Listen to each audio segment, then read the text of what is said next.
30 yıldır yerel çarşısında faaliyet göstermektedir. Cep telefonu ve elektronik sektöründe. Bununla ilgili olarak telefonlar full şarj olduğunda şarj aletinden çekmemiz lazım. Ayrıca araç şarjlarında kullanmamaya dikkat etmemiz lazım.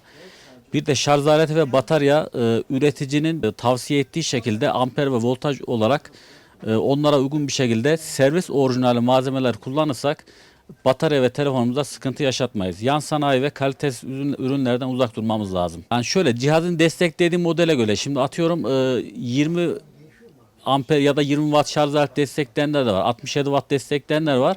120 watt, 180 watt'a kadar destekleyen cihazlar var. Mesela 20 watt destekli cihazda 180 watt şarj aleti kullanmamız cihaza ve ekipmanlarına zarar veriyor.